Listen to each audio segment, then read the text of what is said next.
ये top line में fourth quarter रुपए कंपनी के टोटल कैपिटल रिस्पेक्टिवली है परसेंटेज इस इंडस्ट्री में कन्वर्टेड इनटू 2,92,000।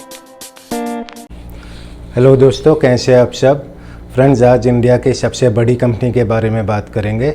जब मैं कहता हूँ सबसे बड़ी कंपनी तो ऑब्वियस है इंडिया की जो सबसे बड़ी कंपनी आज के डेट में है वो रिलायंस इंडस्ट्री लिमिटेड है। बेहतरीन नंबर 1 कंपनी है।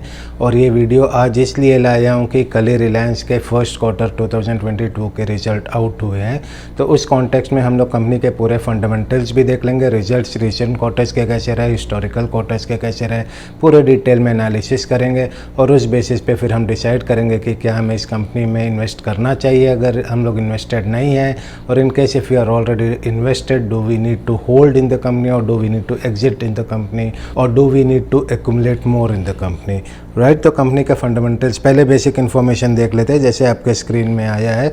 इसके बारे में ज़्यादा बात करने की ज़रूरत नहीं है। इंडिया की सबसे बड़ी कंपनी है, पेट्रोकेमिकल, टेलीकॉम, रिटेल, काफ़ी सेक्टर्स में है ये कंपनी। इसके सारे प्रोज एंड कॉन्स आपके स्क्रीन में आ चुके हैं। स्ट्रॉन्ग ब्रांड नेम है, काफ़ी तगड़ा प्रोमोटर है, हर जगह इसका business through out the world फैला हुआ है और भी काफ़ी सारे इसके स्ट्रेंथ है। वहीं नेगेटिव साइड जो मुझे पर्सनली लगता है कि इतनी बड़ी कंपनी है, इतनी अच्छी प्रॉफिट जनरेट कर रही है, उसके बावजूद भी वो डिविडेंड कुछ हद तक मुझे लगता है कि कम देती है। उसके अलावा इंडस्ट्री में काफ़ी ज़्यादा, क्योंकि रिलायंस काफ़ी वर्टिकल्स में फैला हुआ है, ऑयल हो गया और रिटेल हो गया और भी कई सारे वर्टिकल्स हैं इनके, जहाँ कंपटीशन बहुत ज़्यादा डे टू डे बढ़ रहा है। और इसका कहीं ना कहीं जो एनर्जी सेक्टर है, ऑयल एंड पेट्रोलियम है, वहाँ जो इंटरनेशनल ऑयल प्राइस होता है वो कहीं ना कहीं इसके मार्जिन्स पे इफेक्ट डालता है। ये फ्लिप साइड है इस कंपनी के।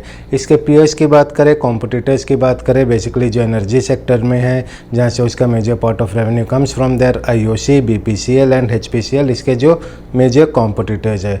वहीं दोस्तों अब इसके प्रोमोटर्स, इन्वेस्टर्स की बात कर ले, जो शेयर होल्डिंग पैटर्न है, तो इन प्रोमोटर्स की ऑलमोस्ट 51% इसमें स्टेक है, FII की 24% है, DII की 15% और रिटेल की 10% है।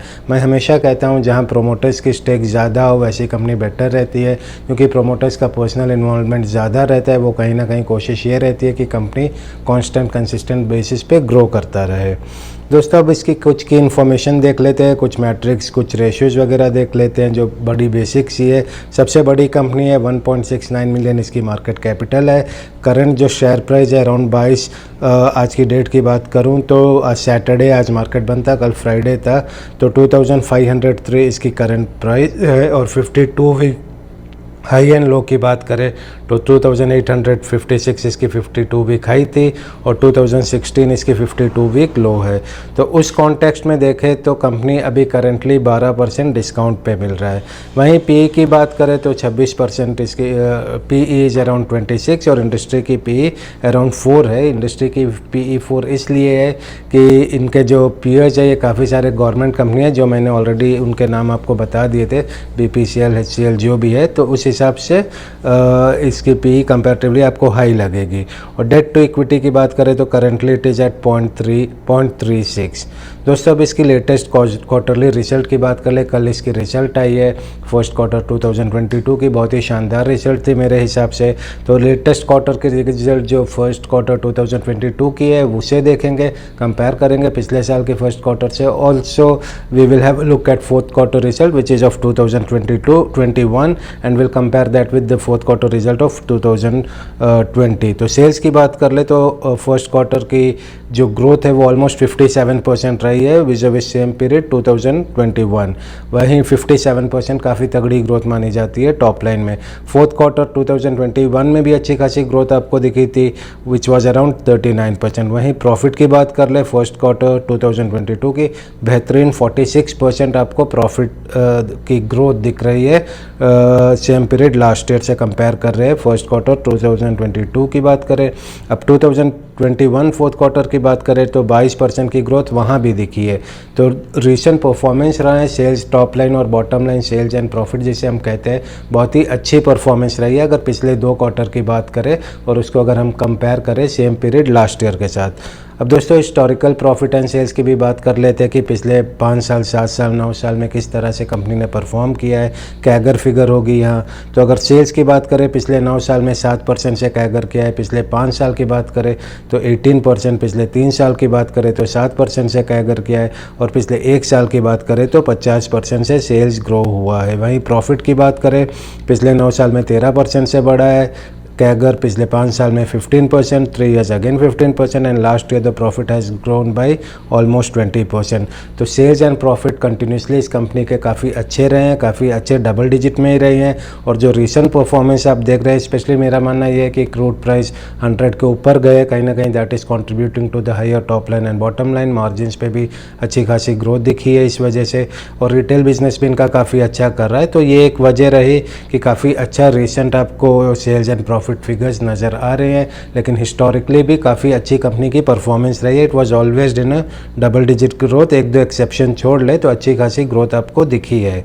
दोस्तों डेट टू इक्विटी देख ले, बहुत ही इंपॉर्टेंट होता है। डेट टू इक्विटी बेसिकली ये होता है कि कंपनी की जो ओवरऑल कैपिटल है उसमें कितना डेट है, उधार के पैसे कितने हैं और कंपनी की खुद की पैसे कितने हैं। जितना ज़्यादा कंपनी का उधार रहेगा उतना ही द कंपनी माइट स्ट्रगल, क्योंकि उसको इंटरेस्ट वगैरह पे करना पड़ेगा, तो प्रॉफिट कहीं ना कहीं हिट होती है। तो इस कंपनी की बात करें, अगर 9 साल की बात करें तो डेट टू इक्विटी का रेशियो था 0.59, मतलब अगर 1 रुपये कंपनी के टोटल कैपिटल है, टोटल पैसा कंपनी के पास है, तो उसमें से 59 पैसे डेट की थी और बाकी जो थे विच इज़ अराउंड 41 वो कंपनी के पैसे थे। वहीं 5 साल की बात करें तो और बढ़ गई थी, 0.82 था और डेट मतलब बढ़ गई थी।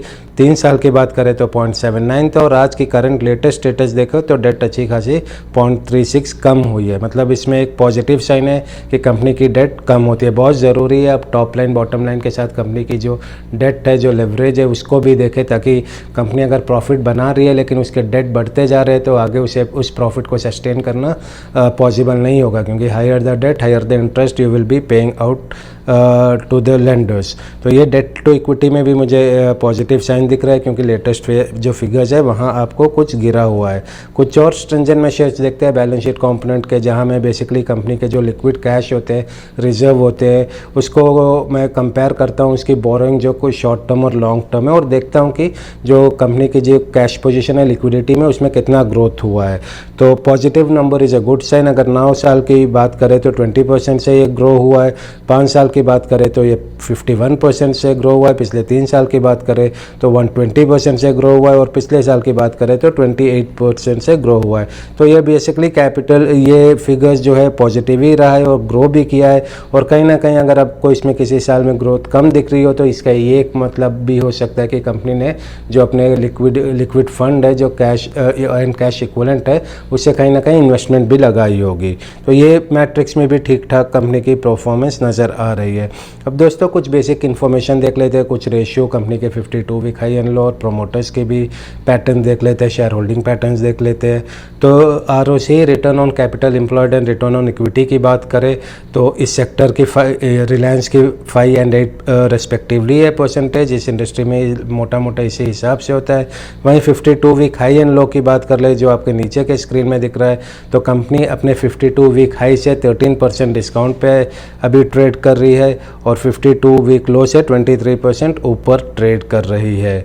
दोस्तों वहीं शेयर होल्डिंग पैटर्न देख ले कंपनी का, तो पिछले 1 साल की बात करते हैं तो प्रोमोटर्स की होल्डिंग ऑलमोस्ट सेम ही रही, 50.59, 50.62, थोड़ा बढ़ा है। FII ने अपनी होल्डिंग थोड़ी सी कम कराई है, DI ने अपनी होल्डिंग थोड़ी सी बढ़ाई है, 13 से 14.67 हो गया है। और वहीं जो पब्लिक होती है रिटेल, उन्होंने भी अपनी होल्डिंग हल्की सी कम कराई है। बेसिकली प्रोमोटर्स की होल्डिंग बढ़ी है और DII की होल्डिंग बढ़ी है यहाँ। तो यहाँ भी कोई मेजर कंसर्न नहीं दिख रहा है, क्योंकि प्रोमोटर्स की होल्डिंग मोर और लेस सेम रहा है।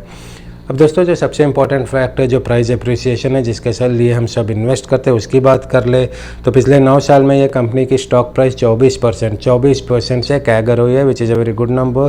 पिछले 5 साल की बात करें तो 32% से, पिछले 3 साल की बात करें तो 25% से कैगर हुई है। और latest financial year which is 1 अप्रैल 2022 से आज तक की बात करें तो वहाँ डी ग्रोथ आपको दिखा है ऑलमोस्ट 6% के करीब से माइनस ग्रोथ दिखा है। अब इस बेसिस पे अगर हम लोग मोटा मोटा ये मान के चल रहे कि कंपनी गोइंग फॉरवर्ड अगर 20-24% से भी बढ़ रही है तो आपके इन्वेस्टमेंट में क्या रिटर्न होगी, ये एक अजम्पशन है दोस्तों। तो उस हिसाब से अगर आप देखें तो अगर आप 24% भी पकड़ ले तो 1 लाख आपका 5 साल में बन जाएगा। If you have invested 1 lakh going forward, if the company is able to deliver the same performance, your 1 lakh will be converted into 2,92,000. The growth will be around 2,92,000 in 5 years.